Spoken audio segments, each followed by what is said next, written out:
고맙습니다. 엘로마와 사울이라 말하는 바울이 그 신앙이 어떠하였는지에 대한 비교하고 대조하면서 과연 우리의 신앙도 어떠한가를 비교하며 또 분석해야 될 줄로 믿습니다. 그동안 본다고 내가 또 안다고 했던 믿음 생활이 거짓된 것임이 드러났고 하나님을 믿는 것이 아님이 밝혀지면서 소경이 되어버립니다. 결국 하나님도 자신도 볼 수 없는 어두움에 있었다는 겁니다. 오늘 나의 삶에 있는 엘루마를 인도할 법이 제정되어야 할 그 시점인 것을 우리 모두가 깨닫고 주의 교훈과 연결된 삶으로 그 위에 서시기를 바랍니다. 12절로 14절 원어성경 해석. 그때 총독이 발생한 것을 보면서 주의 교훈에 접하여 충격을 받아 믿었다. 바울을 위시한 삶이 바보로부터 인도되어 밤빌리아에 속한 버가에 이르고자 왔으나 요한은 그의 삶으로부터 떠나 예루살렘에 이르고자 되돌아갔더라. 그러나 그의 삶은 버가로부터 가로질러 비스디아 안디옥에 이르고자 가까웠고 안식 삶의 날에 회당에 이르고자 들어가 앉더라. 총독, 최고의 자리에 있는 로마 총독입니다. 서기오 바울이 발생한 것을 보면서 개역 성경은 그렇게 된 것, 이렇게 그렇게 된 것. 엘로마에게 소경이 발생된 것을 보고 있습니다. 총독은. 우리의 삶 속에서도 날마다 무엇인가 발생되고 있죠. 그럼 과연 우리는 신앙생활을 통해서 무엇이 발생되어져야 할 것인가? 계시록 1장 9절로 10절에는 나 요한은 너의 삶의 형제이기도 하고 환난 안에서와 그리스도 예수의 인내와 나라 안에서 공동체이기도 하다. 하나님의 말씀을 인하여 예수의 증명을 인하여 담모라 초청된 섬 안에서 발생하였다 그랬어요. 그리고 사도 요한은 나는 주에 속한 날 안에 있는 영 안에서 발생하였고 나 자신은 나팔 같은 큰 음성을 내 뒤에서 들었다 그랬어요.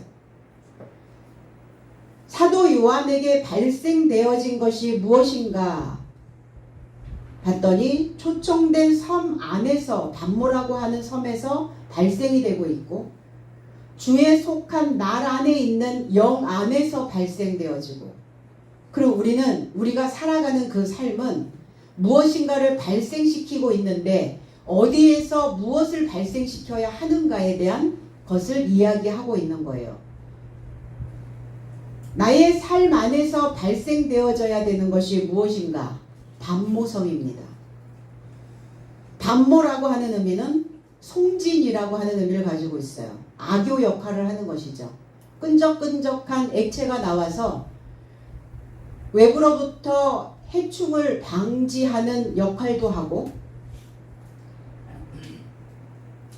그래서 해충이 올 때 그 송진에 달라붙어서 나무 속으로 파고 들어가지 않도록 자기 자신의 보호막을 치는 겁니다. 붙는 성질이 있죠. 오늘 우리의 삶에서도 송진과 같은 그 삶이 발생되어야 될 줄로 믿습니다. 아멘. 주님과 본딩되어진, 주님과 연결시킬 수 있는, 그래서 하나님의 말씀으로 나를 보호하고 외부에서 어떠한 요소들이 발생되어졌을 때 그것이 나에게 좋지 않은 것으로 발생되어졌다면 내 안에 발생되지 않도록 나쁜 영향을 받지 않도록 그 송진이 우리의 그 보호막이 되어야 된다는 것입니다. 섬은 어떤 곳이냐? 바닷가의 땅입니다. 사방이 바다로 물로 둘러싸여져 있는 곳을 섬이라고 그렇게 말합니다. 이 담모섬은 도미시안 황제에 의해서 사도 요한이 담모섬으로 유배가 되었던 곳이기도 합니다. 육지와 떨어져 있는 곳, 사람의 발길이 닿지 않는 곳, 사람과 접촉이 끊어지는 곳. 그래서 우리는 가끔 섬에도 들어가게도 되죠. 나만의 섬, 외로움과 고독과 그리고 나 자신과 싸워야 되는 그 섬에 우리는 한 번씩 가야 된다는 겁니다. 오늘 내 삶에서 끊임없이 발생되고 있는 것들이 과연 무엇이 있나? 나는 과연 하나님의 말씀을 통해서 많은 사람들에게 그 본딩 역할을, 그 다리 역할을 해주고 있는가? 나의 신앙에서 반모섬을 초청해서 그 안에 그리스도 예수를 증명하고 그리스도의 공동체인 교회 사역과 그리고 나에게 맡겨주신 가정 사역을 이룩해야 되는, 그리고 그 가정 사역에서 나팔을 불어야 되는 나팔수로서의 그 역할을 잘 감당해야 된다는 겁니다. 그러면 저와 여러분 자체가 주의 교훈이어야 되고 주의 교훈이 내 안에서 발생되어지면 결국은 우리는 그리스도 예수와 연결시킬 수 있는 송진이 우리의 삶 속에서 발생되어질 수 있다는 겁니다. 하나님께 받은 은혜를 우리는 무엇으로 갚을 수 있을까? 그리스도인이라는 것을 증명한 저와 여러분들의 삶으로 많은 사람들을 주께 돌아오게 하는, 그리고 사도들의 역할이, 왜 그들은 그 험난한 길을, 그들은 왜 그 울퉁불퉁한 길들을 걸어갈 수 있었는가? 이게 하나님께 받은 은혜를 갚는 방법이라는 겁니다. 그리고 그 말씀으로 송진으로 자기를 울타리치고 또 많은 사람들에게 그 해로움을 막아줄 수 있는 그 말씀의 송진을 가지고 그들은 길을 떠났던 겁니다. 오늘 우리도 사도 바울처럼, 오늘 바울과 바나바와 마가라 하는 요한처럼 우리도 이제 전도의 여행의 길을 떠나야 될 줄로 믿습니다. 왜 그리해야 하는가? 나만 잘 믿으면 그만인 것을.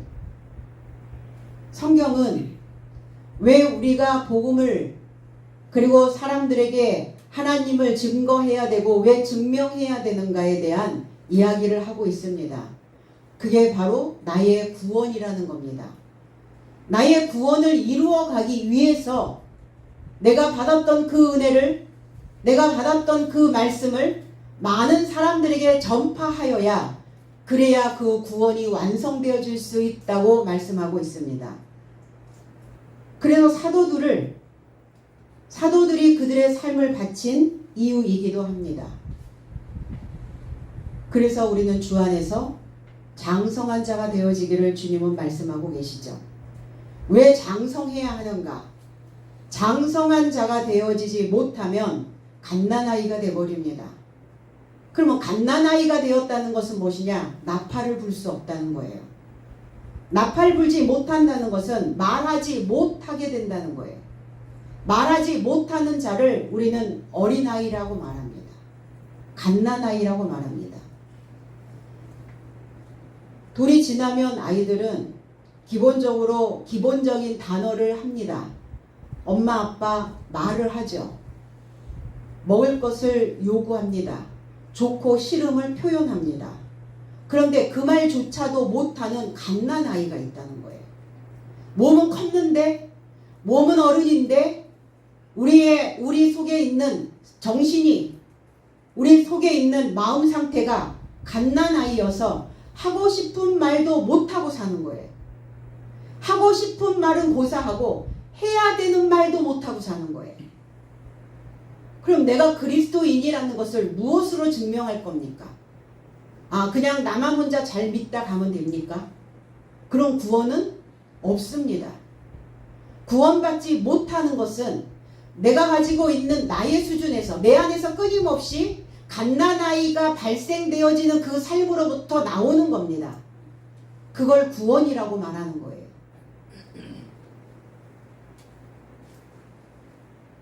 그러니까 오늘 우리는 도전해야 될 줄로 믿습니다. 도전해서 지금이 아니라 어제까지 믿었던 나의 믿음의 형태에서 다르게 믿는 그 신앙이 오늘 우리는 발생되어야 될 줄로 믿습니다. 이건 하나님의 명령이에요. 내가 하고 싶으면 하고 하기 싫으면 안 하는 상황이 아니라 명령은 반드시 해야 되는 것을 이야기하고 있습니다. 왜 내가 갓난아이처럼 살고 있는가? 말해야 되는 것들을 왜 침묵하고 있는가? 두려움이죠. 그럼 무엇이 두려운가? 사람이 두려운가? 아니면 하나님이 두려운가? 사람은 보이니까, 하나님은 보이시지 않으니까 나에게 타격을 안 주시니까? 타격을 주시죠. 갓난아이가 돼버린다는 거예요. 타격이 오죠. 어떻게? 건짐을 받지 못하게 하신다는 겁니다. 근데 당장 피부로 와닿지 않으니까 우리는 그거를 실감하지 못하고 사는 거예요. 체감하지 못하고 사는 겁니다. 그래서 뭔가 피부에 딱 와닿아야 그때야 아이쿠 내가 지금 어떤 수준으로 살고 있단 말인가, 내 안에서 지금 무엇이 계속 발생되고 있단 말인가, 그때서야 조금 들여다보기 시작하죠. 내 안에서 하고 싶은 수많은 말들이 있잖아요. 근데 왜 내 안에서 말씀하시고 있는 주님의 말씀은 안 듣죠? 이미 내 사고에 가득 차 있는 왜 나의 오래된 과거의 것들만 발생시켜서 나는 왜 그 소리만 듣고 살고 있죠? 그러면 우리는 주의 교훈과 연결되어지지 못한다는 겁니다. 주의 교훈과 연결되어져 있는 자는 반드시 그리스도인으로서의 그 삶을 증명해낼 뿐만이 아니라 내가 반드시 해야 되는 말들을 하게 된다는 겁니다. 주의 가르치심을 보았어요. 사도들을 통해서 총독 서기오는 가르침이 무엇인지, 어떤 교훈인지, 무엇을 배우며 살아야 되는지에 대하여 다시 한번 느낍니다. 히브리서 5장 12절로 14절에 또한 너의 삶이 기한을 인해 선생 삶을 사는 것이 의무이니 다시 하나님의 말씀의 시작의 초보가 무엇인지 너의 삶을 가르칠 필요를 가지고 있으니 너의 삶은 젖이나 단단하지 못한 식물의 필요를 갖게 되었도다. 왜냐하면 젖에 참리하는 자는 모두 의의 말씀에 익숙지 못한 미수가이다. 그러나 단단한 식물은 성숙한 삶의 것이니 좋거나 악한 것의 분별을 향하여 연습으로 지각을 훈련받아 소유한 삶의 것이다 그랬어요. 지각을 훈련하지 않으면 갓난아이가 되어버립니다. 말하지 못하는 갓난아이로 살아요. 그럼 얼마나 많이 쌓이겠어요, 속에. 사람이 왜 스트레스를 받습니까? 왜 쌓여요? 하고 싶은 말을, 해야 되는 말을 못 뱉어내기 때문에 스트레스 받는 겁니다. 그래서 누군가 내 이야기를 들어줄 수 있는 사람만 있어도 이 세상은 살아볼만 하다고요. 우리가 왜 선생이 되어야 하는데, 가르쳐야 되는데, 말할 수 있도록, 입을 열 수 있도록, 나팔 불 수 있도록 가르쳐야 되는 선생인데 그 삶이 의무라고요. 의무. 그리스도인들은 선생의 삶이 되는 게 의무입니다.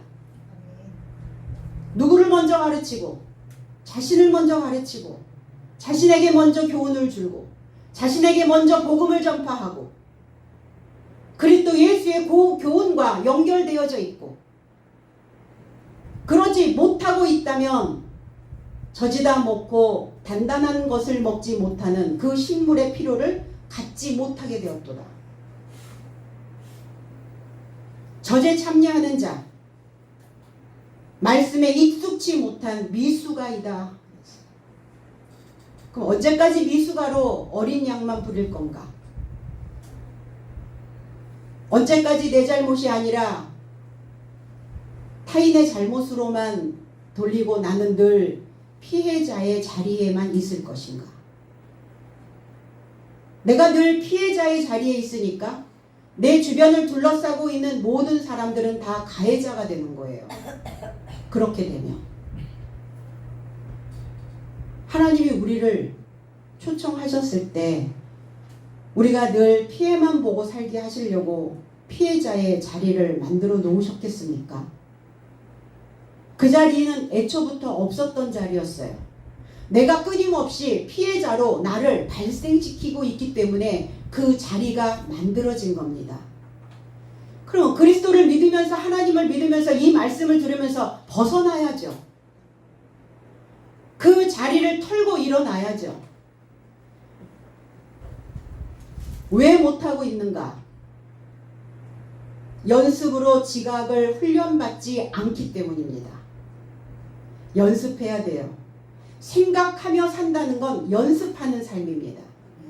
말한다는 것은 연습해서 말하는 겁니다. 사람들이 태어날 때부터 말주변이 좋아서 입에서 말이 술술술 나오는 게 아니에요. 얼마나 많이 내가 하고 싶은 말들을 뱉어내고 싶어서 연습했겠어요. 그리스도인이 된다는 건 반드시 지각의 훈련을 받는 자여야 된다는 겁니다.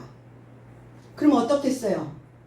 머릿속에 있는 이 생각 속에 있는 이것이 연단되어지고 연습되어져서 그 지각이 훈련되어지면 생각나게 된다는 거예요.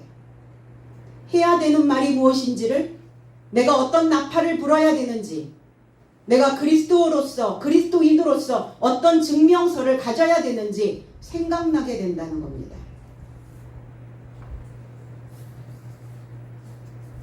그러니 의의 말씀에 익숙치 못한 삶은 미숙아의 삶. 그 미숙아를 우리는 종의 신분이라고 말합니다. 끌려다니는 거예요. 무엇에 끌려다닙니까?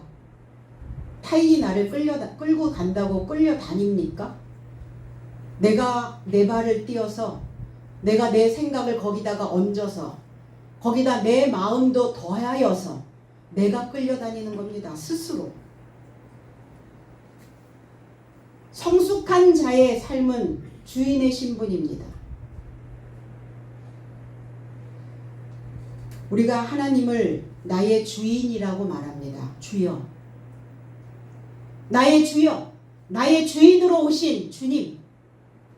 그럼 내가 성숙한 자가 되어져 있어서 내가 주인이어야 나의 주님을 주인으로 초청할 수 있는 겁니다. 내가 미숙아로 있으면 나는 종의 신분이기 때문에 그 종의 신분에 있는 자는 나의 주를 주님으로 초청할 수 없게 되어진다는 겁니다. 그러니까 어쨌든 신분이 바뀌어야 되는 건 맞아요. 신분 상승을 해야 되는 겁니다. 신분 상승을 하려고 나의 주인을 찾은 겁니다. 지각을 훈련받아서 뱉어내는, 표현하는 그 연습을 해야 주인으로 살 수 있어요.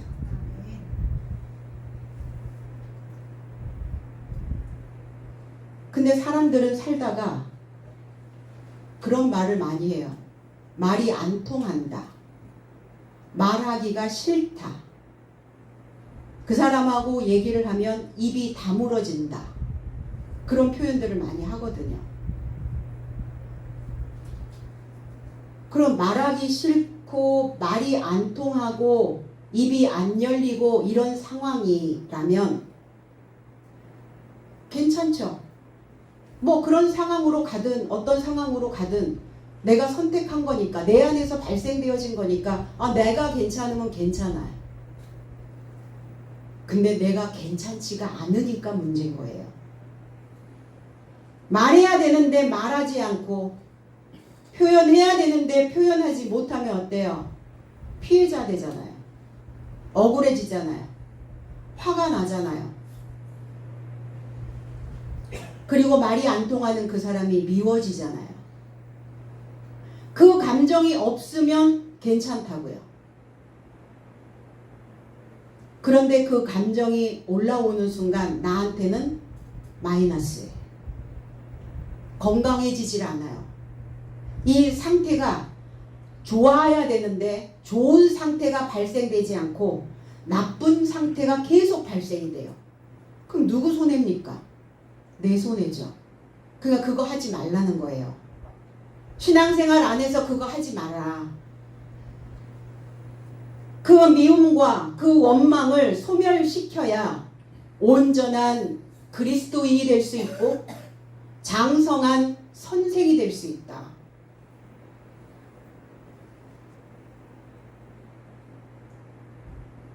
제가 어디서 잠깐 읽었던 동화책에서 당나귀가 나오더라고요. 당나귀. 우리 동화 논술 하니까. 당나귀가 주인하고 살면서 짐을 너무 많이 실으니까 장사를 하는 주인을 만났어요. 여기저기 짐을 싣고 다니니까 너무 힘들고 버겁고 무거운 거예요. 살아내려니 힘들죠. 당나귀가 신한테 갔대요. 그리고 간청을 했죠. 제발 나를 이 삶에서 벗어나게 해달라. 그리고 짐을 싣고 혼자서 가면 되는데 거기 같이 짐을 싣고 가는 그 동료 당나귀가 너무 꼴배기 싫은 거예요. 너무 힘있게 잘 가니까. 그리고 꼴배기 싫으니까 그 꼴 좀 안 보게 해달라고 신한테 간청을 하면서 다른 주인을 만나게 해달라 그랬대. 그러니까 신이 들어줬죠. 그래, 다른 주인 만나게 해주마. 그래서 이번에 옮겨간 그 주인은 뭐 하는 자냐면 도자기를 굽는 주인이었대. 그 뜨거운 그 불 속에서, 용광로 속에서 맨날 도자기를 굽고 그 뜨거운 불 속에서 또 그걸 꺼내고 그걸 또 실어서 날라야 되고, 그런데 거기에서 이미 들어와서 일하고 있는 당나귀가 있는데 또 꼴보기 싫은 거예요. 또 잘난 척을 하는 거죠. 그래서 신한테 또 요청을 했어요. 제발 나를 또 다른 주인을 만나게 해달라. 여기도 왔더니 또 내 속을 긁는 그 어떤 당나귀가 있다. 그래서 또 옮겼대요. 주인을 또 옮겨줬어요. 그래서 그 주인은 그 당나귀를 사자마자 당나귀를 거꾸로 매달아 가지고 피를 다 빼고,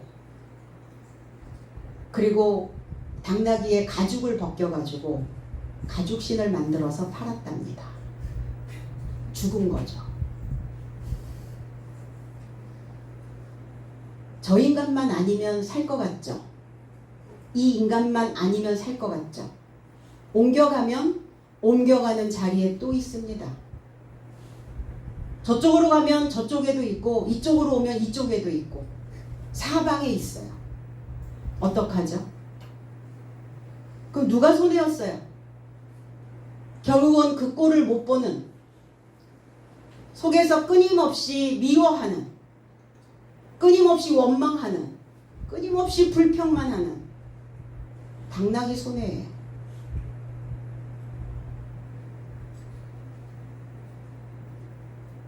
그러니 자기 스스로를 죽이는 겁니다.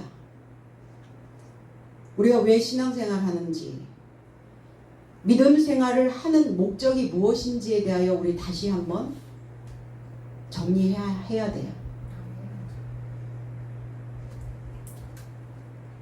나를 힘들게 하는, 나를 기막히게 만드는, 나하고 말이 안 통하는, 내가 입을 열어서 말을 썩고 싶지 않은 그 원수와 같은 자들을 어떻게 하라고요? 어떻게 하려고 그냥 무시합니까? 모른 척합니까? 그럼 내가 그리스도인이라는 것을 무엇으로 증명할 겁니까? 내 입안에 혀처럼 구는 사람한테는 다 잘하게 되어 있어요. 다 좋은 마음이 가게 되어 있어요. 다 사랑하게 되어 있어요. 그런데 성경은 그런 사람들만 있지 않다고 얘기하네요. 그 원수 같은 사람들을 어떻게 할 거냐고 물어보시는 거예요. 그 원수와 같은 생각들이 발생되어졌을 때 그 생각을 어떻게 관리할 것인지에 대하여 무엇으로 우리를 가르칠 것인가에 대하여 생각해 보라는 겁니다.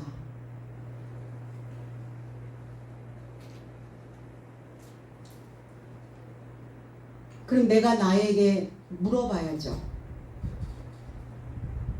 왜 그렇게 원수 같은 생각을 하고 있는지. 하루 이틀이 아니라 끊임없이 그 마음에 그 원망과 불평과 미움이 계속 남아있다면 왜 그러는지, 무엇 때문에 그러는지 물어봐 주셔야 돼요. 그리고 그 생각이, 그 발생되는 그 생각, 그래서 그 생각으로 끊임없이 나를 가르치고 또 학습시키고 반복 학습시키고 그러고 있는 그 생각에 왜? 너는 왜 그런 생각을 하고 있어? 라고 물어보는 순간 그 하나만 물어봐줘도 그 생각이 다스려진답니다. 안 물어보잖아요. 근데 다 그 사람 잘못이고 다 저 사람 잘못이고 다 다른 사람들 잘못이라고 또 나는 피해자의 자리에 또 앉아 있으니까 안 물어보는 거예요.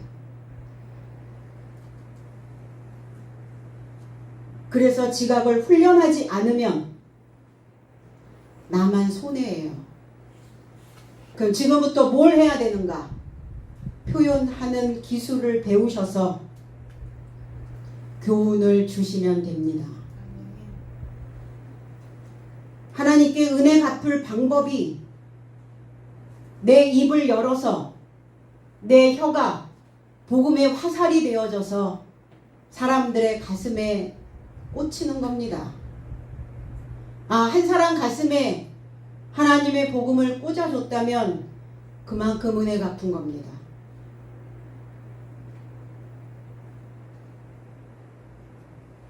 나의 본성으로 쏘면 어때요? 내 본성에서 다듬어지지 않은 말투, 조절하지 않는 온도,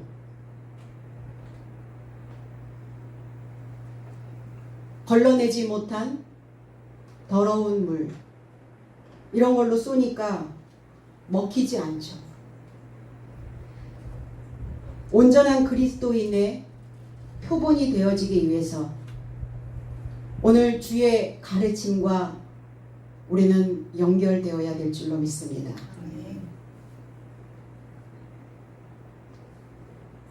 오늘 총독은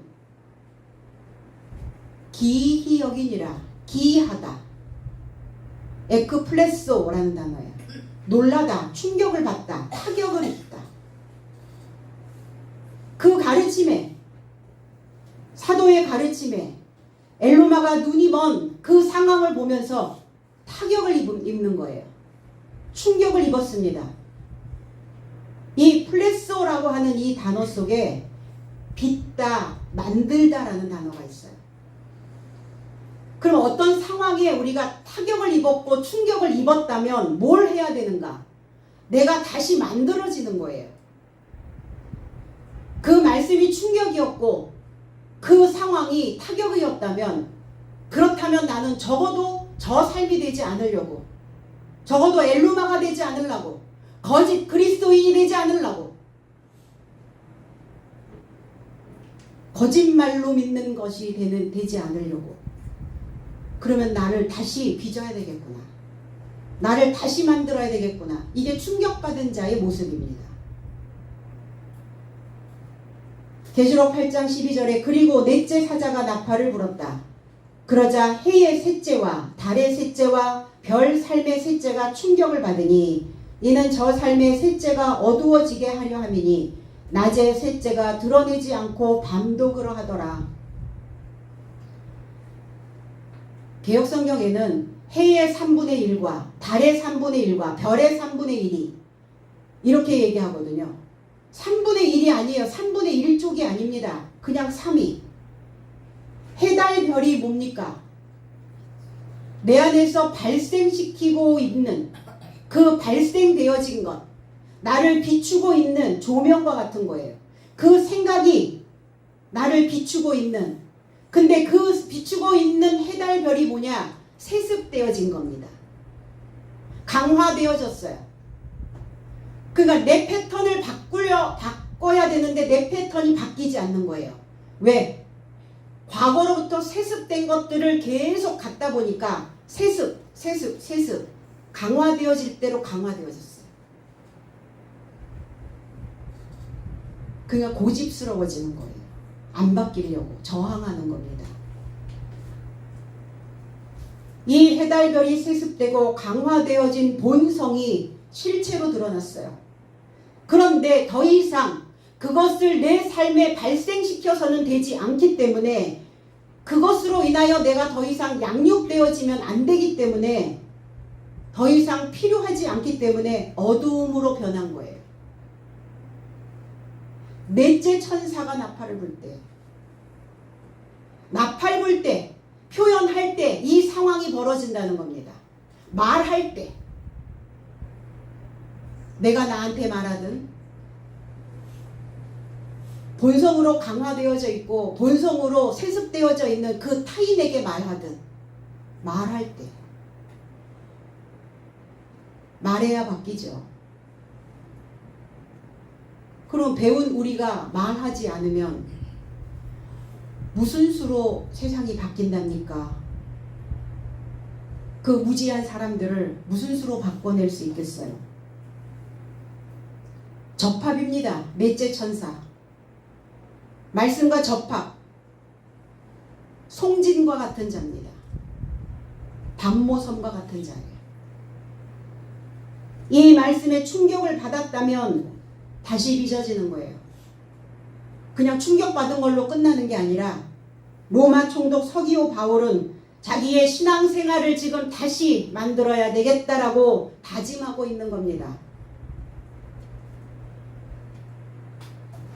그렇게 다짐한 것을 충격받아서, 타격을 받아서 나를 새롭게 빚어내는 그 자체를 하나님의 뜻대로 산다라고 말하는 겁니다. 그것을 말씀대로 산다고 말하는 거예요. 우리는 말씀대로 살기를 원하고 하나님의 뜻대로 산다고 말하고 있으면서 하나님의 뜻은 저 멀리 가 있고 하나님의 모양은 저 멀리 떨어져 있고 그냥 내 안에서 발생되어지는 것만 가지고 살고 있는 거예요. 바울이라는 이름이 이제 완전히 개명이 됩니다. 지난주까지는 바울이라 이름하는 사울 이렇게 표현했는데 이제 13절에 바울이라는 이름만 씁니다. 바울이라는 이름. 사울이라고 하는 본성이 완전히 부서진 거예요. 잘게 조각나 버린 겁니다. 그 사울의 삶에서 건짐을 받은 겁니다. 나를 잘게 부숴서 작은 자가 된 겁니다. 끝까지 갈 수 있는 원동력이 만들어진 거예요. 그럼 우리는 주의 교훈으로 타격을 입어야, 그래야 어떤 상황이 벌어져도, 나의 일상에서 나의 삶 속에서 어떠한 상황이 벌어져도 우리는 정신을 똑바로 차리고 주의 길을 가게 된다는 겁니다. 우리는 어제까지 세습되어진 삶을 멈추셔야 해요. 이제 이 바울과 바나바는 바보라고 하는 곳으로 배를 타고 떠나게 됩니다. 바보라는 의미는 대문이라는 뜻이에요. 다시 새로운 항해에 대문을 관통하고 있는 겁니다. 새로운 관문으로 들어갔어요. 이 바보라고 하는 이 지역에 비너스라고 하는 여신당이 있었어요.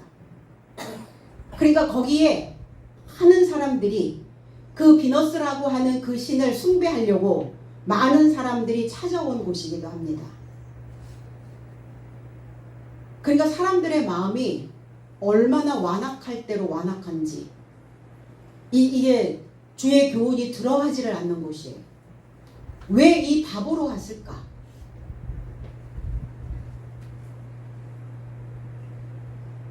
바울 자신이 이제 새로운 문이 되어져서 너희들이 그동안 섬겼던 그 비너스 신상이 아닌 이제 그리스도의 문으로 들어갈 수 있도록 그 대문이 되어져서 그 대문으로 들어오게 하고자 그 지역을 선택한 겁니다. 이제 우리도 우리의 삶이 새롭게 태어나기 위해서, 새로운 삶이 만들어지기 위해서 우리는 새로운 대문을 열어야 될 줄로 믿습니다. 배를 타고 이제 출항을 합니다. 우리의 배, 우리의 생각 늘 실어 나르죠. 우리의 마음 배입니다. 뭘 실어 나르고 있는가 우리의 생각에 날마다. 내가 사는 방식을 우리는 실어 나릅니다. 그런데 이제 아래에 있었다면 내 사는 방식이 이제는 사는 방식을 위로 인도해야 됩니다. 사는 방식을 위로 인도하여 위로 날라야 되는 겁니다. 이게 출항이에요. 이게 배 타고 가는 출항 준비 되셨나요? 그래서 큰 배를 타고, 큰 배, 대박이죠. 대박. 선박, 그 박자. 배의 박자거든요. 큰 배를 타고 그 무역에 이용하는 배를 대박이라고 얘기합니다. 그러니까 그 큰 배에 얼마나 많은 상품들을 실어 왔겠어요. 많은 박물들, 진귀한 박물들이 거기에서 막 그 큰 배에서 쏟아져 나옵니다. 저와 여러분들은 대박이에요. 그 큰 배에 진귀한 물건들이 가득 싣고 그 진귀한 것을 가득 싣고 와서 파니까, 무역을 하니까, 그래서 대박 났다고 이렇게 얘기하는 거예요. 대박에서 대박이 나는 겁니다. 그럼 저와 여러분들이 큰 배라면 얼마나 저와 여러분들 속에 진귀한 것들이, 그 박물들이 얼마나 많이 실어져 있겠어요. 무엇이겠어요? 하나님의 교훈이죠. 하나님의 지혜죠. 하나님의 지식이죠. 나를 살게 하는, 나로 살아내게 하는 그 생명 있는 말씀이죠. 그 진귀한 말씀들을 여러분들이 사람들에게 나누어 주면 대박 나는 거예요. 그리고 밤빌리아 버가로 넘어갑니다.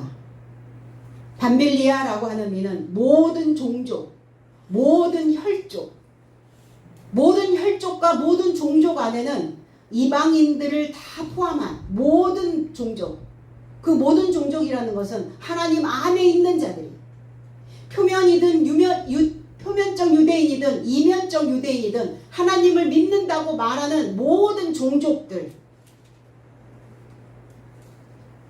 그곳에 복음을 증거하러 갑니다. 왜 버가로 갔을까요? 왜 밤빌리아 버가? 모든 종족들이 뭐 할 수 있도록, 버가가 될 수 있도록. 그 버가는 탑이라는 뜻을 가지고 있어요. 탑. 망대라는 뜻을 가지고 있어요. 그럼 하나님을 믿는 모든 종족들이 탑이 될 수 있도록 우리는 우리의 삶에 탑이 되기를 원합니다. 머리가 되기를 원해요. 망대가 되어지기를 원합니다. 높은 곳에 서기를 원합니다. 새로운 소식으로, 기쁜 소식으로 그 모든 종족들이 망대가 되어지고 탑이 되어져서 자기들의 삶을 가르칠 수 있도록 만들어 주려고 사도들은 그 지역으로 전도 여행을 떠난 겁니다.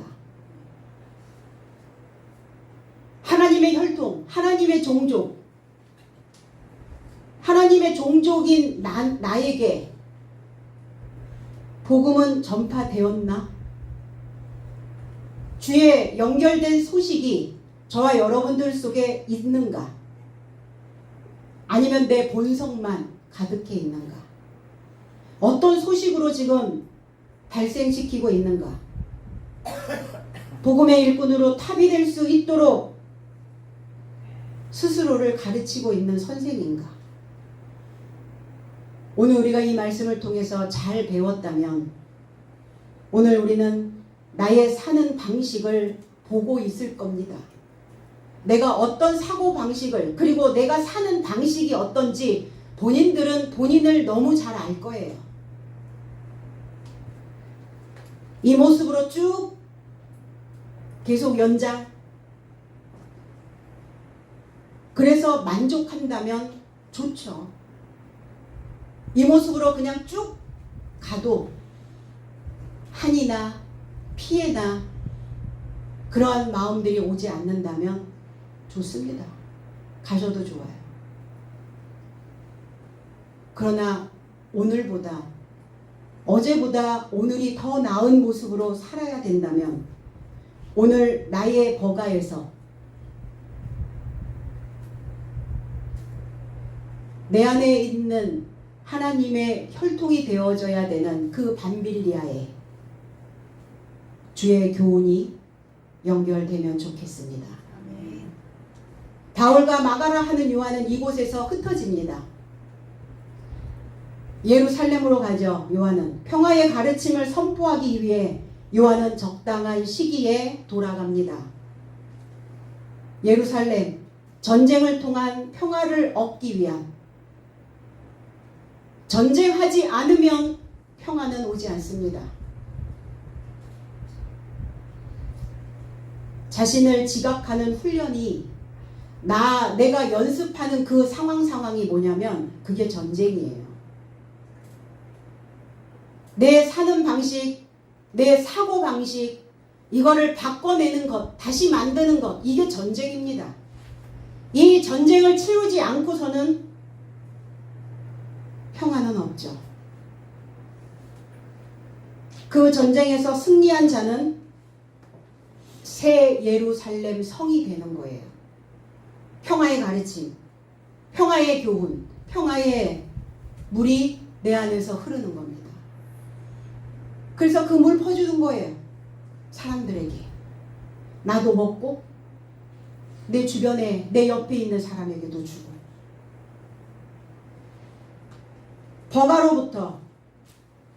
버가로부터 지나, 이렇게 했어요. 버가. 관통합니다. 관통. 지났다.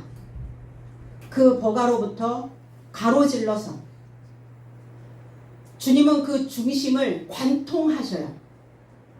우리의 중심이 오늘 관통돼야 될 줄로 믿습니다. 마음이 안 움직이는 게 문제죠. 마음이 관통되어져서 마음이 움직이기만 하면 못할 게 없어요. 사람은.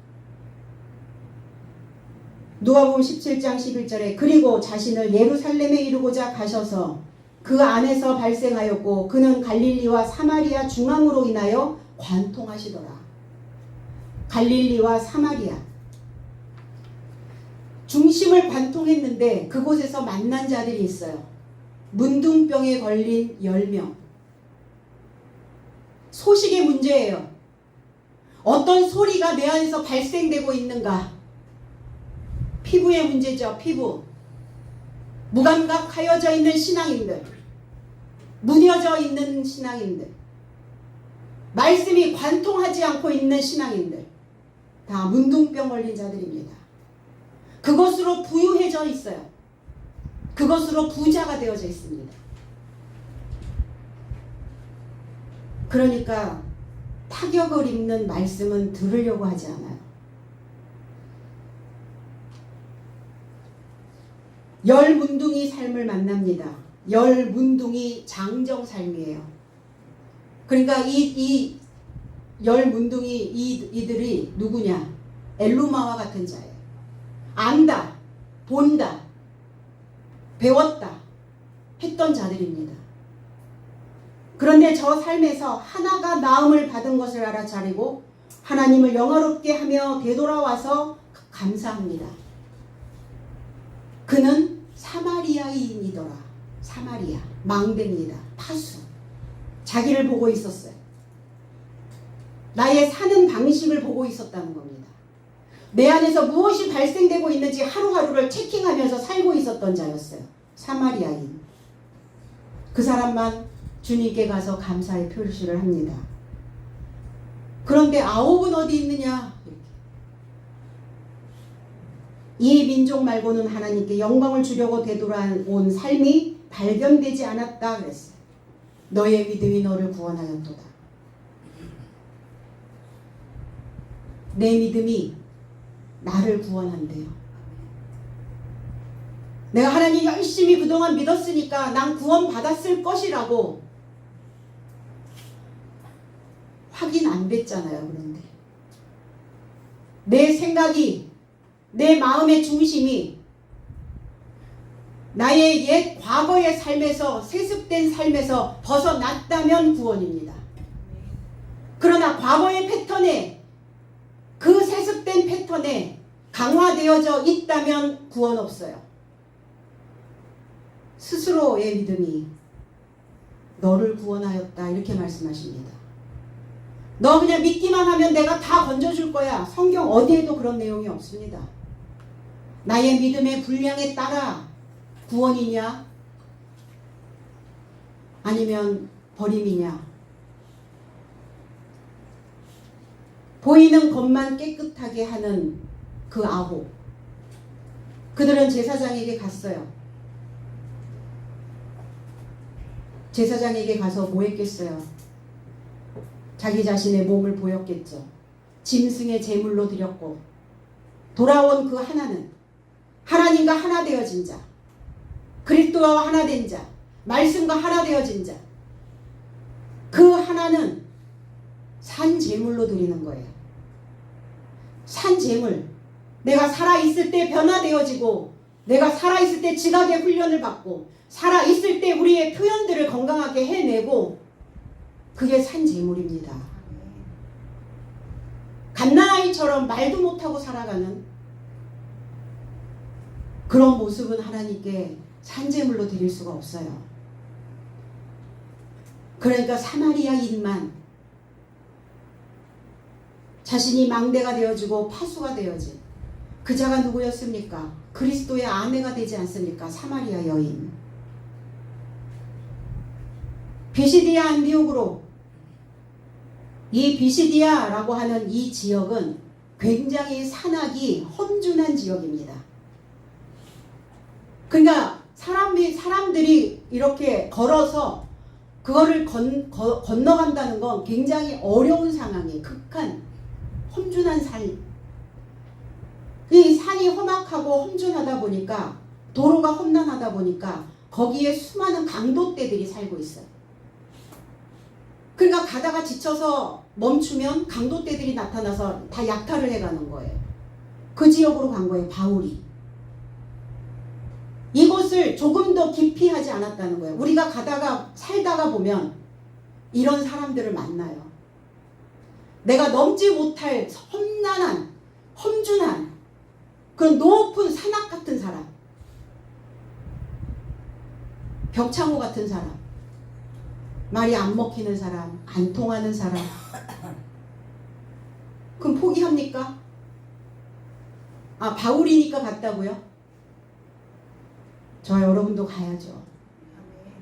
그 인생들을 향하여 발걸음을 떼셔야죠. 그렇게 살다 가게 할 수는 없잖아요. 내 눈에 포착이 됐다면, 나와 연결되어져 있다면. 왜 연결됐겠어요? 왜 내 눈에 포착이 됐겠어요? 왜 내가 이 말씀을 배웠겠어요? 뭐 하라고? 그 지역으로 가라고요. 그런 지역과 같은 사람에게로 가시라고요. 그 산악이 험준한 사람에게. 비시디아. 이것을 조금 더 깊이 하지 않고 전도하고 그 악독한 민중을 회개시키려고 바나바와 동행하였습니다. 안디옥은 전쟁터예요. 병거, 전사, 거기에 가깝게 되었도다. 도달하였다고요. 도달했는데 보니까 안식일이네요. 휴식하다, 내려놓다, 일을 그만두다. 사람들은 그렇게 얘기하죠. 비워야 된다. 내려놔야 된다. 그게 안식일이라고요. 내려놓는 거, 비워내는 거, 휴식하는 거. 일곱째 날이요. 요한복음 24장 20절에 그래서 내 삶의 도망이 겨울에나 안식일 안에 발생하지 않게 하려고 기도하라. 겨울에나 안식일에 발생되지 않게 하려고. 네가 도망자가 되지 않도록. 왜 겨울에나 안식일이 되지 않도록 하라 그러냐? 수리아 왕이라고 하는 그 사람의 통치를 받았던 때에 안식일에 예루살렘이 공격을 당합니다. 그때 약 8만 명가량이 살해가 되고 10만 명을 포로로 끌고 가게 됩니다. 그러니까 예루살렘에 있었던 그 성전은 이방신이 다 차지를 하게 돼요. 유다 마카비우스 형제가 이 성을 되찾아서 그 성전을 정결케 하고 그 제사를 회복하게 되고 하스모니안 왕조가 들어서면서 이 날을 기념했는데 이 날이 수전절이었어요. 이 성을 탈환한, 이 성을 회복시킨 그 날을 수전절이라고 말합니다. 요한복음 10장 22절에 딱 한 절 나와요. 예루살렘 안에 수전절이 되니 겨울이더라. 이 수전절이라고 하는 의미는 속이 새롭다 이런 뜻이에요. 속을 새롭게 하는 날. 이방신으로 가득 채워져 있었던, 잡동사니로 가득 채웠던 그 성전이 다 털리고 다 깨끗하게 되어지고 다 비워지고 다 내려놓고 내가 붙잡고 있는 생각들을 내려놓으셔야 안식일입니다. 그러니까 안식일에 무방비 상태로 있었어요. 이들이. 예루살렘에 있었던 자들이. 그러니까 전쟁에 졌으니 어때요? 도망자 신세가 될 수밖에 없죠. 그러니까 옛 삶에 있는 그 겨울과 안식일에는 일곱째 날에 그 진리로 무장하고 있어야 되는데 무방비 상태로 있으니까. 그러니까 주님이 이 말씀을 하신 거예요. 역사적인 관점에서 이러한 상황이 있지 않았냐. 전쟁에 패배했던 그날이 안식일이었다. 그러니까 너희 전쟁에서 패잔병이 돼서 도망하는 일이 겨울에나 안식일이 되지 않도록 진리의 말씀으로 늘 무장하고 있어라.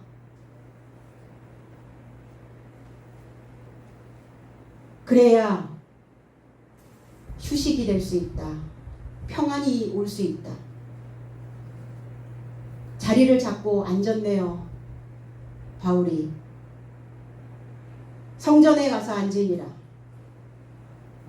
내 안에 무엇이 자리 잡고 있는가? 어떤 것이 내 안에 정착되어져 있는가? 오늘 우리 모두가 다 나를 맥풀리게 만드는 우리의 속성, 우리의 본성, 그 본성으로 죄짓지 마시고 나의 삶을 십자가 앞에 그리고 하나님의 옳은 삶 안에 우리 모두가 다 정착하시기를 예수 그리스도의 이름 안에서 축복드립니다. 기도하겠습니다.